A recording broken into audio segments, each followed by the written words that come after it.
Thank you, Madam Chair. I came in when Dr. Burgess was giving his opening statement, and I thought, well, maybe I have to revise my remarks to be more evil. I'm not usually playing good guy to his bad guy, but whatever. Maybe I didn't hear everything correctly. But anyway, it's long past time for Congress to take decisive action to protect patients from the unreasonable and unacceptable practice of surprise billing.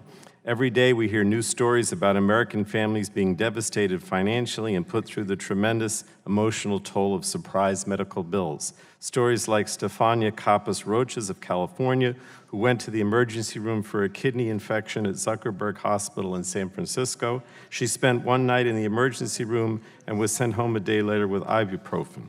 2 months later, she received a bill for more than $27,000. Then there's a story in my county of Joseph from Seagirt, who went to an in-network hospital for an emergency surgery on his leg, only to later receive a $60,000 bill from a surgeon who was out of his network. And then there's the story of Drew Calver of Dallas, Texas, who received a $108,000 surprise medical bill from St. David's Medical Center after treatment for a heart attack. These stories highlight a clear market failure. I know we will see a lot of finger-pointing today about who's at fault for this failure, and this is the same finger-pointing that has resulted in patients going into debt, ruining their credit, and questioning whether they should take their child to the hospital. But let me be clear, I'm interested in fixing this problem for consumers, not for the stakeholders who've allowed this problem to persist for decades while consumers continually paid the price. It's clear that the private sector is not going to fix this problem on its own, and that Congress needs to step in and provide relief to consumers. That being said, I want to commend the stakeholders here today for all agreeing that it's no longer acceptable to have patients in the middle of their disputes. People who need emergency care, who are treated by a doctor they did not choose, should be held harmless. Now, fortunately, there's a bipartisan agreement on this committee that we must act. Ranking Member Walden and I have worked together to craft a common-sense bipartisan solution to the problem of surprise billing.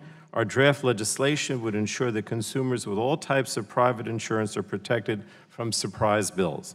It holds the patient harmless in surprise bill situations by ensuring that an individual's cost sharing for out-of-network care is limited to what the individual would have paid if the services were provided by an in-network provider.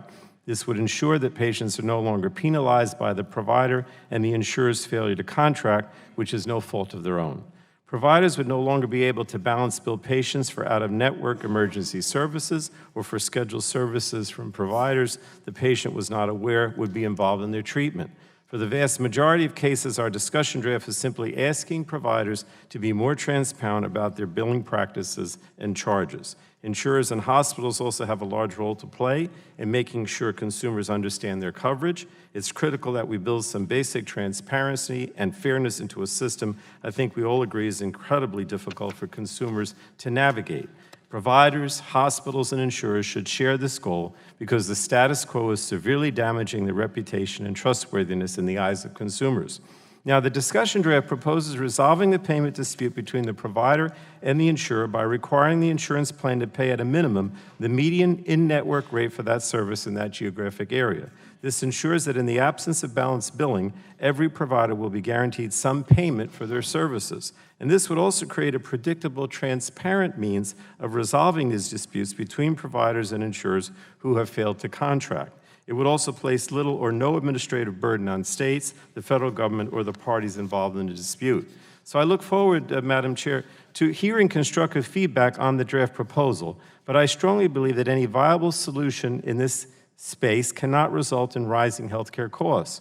This debate has shed light on the fact that some providers' charges and hospital fees are inexplicably high, and I worry that if Congress chooses the wrong approach, consumers will simply end up paying those costs through higher premiums, and we simply can't allow this to happen. So I hope that today we can have a productive discussion without pointing fingers and passing the buck. We should instead focus on policy solutions that protect consumers. Ideally, such a solution will not only take the patient out of the middle and hold them financially harmless from surprise billing, but will also help create a lower-cost, more rational healthcare system for all Americans.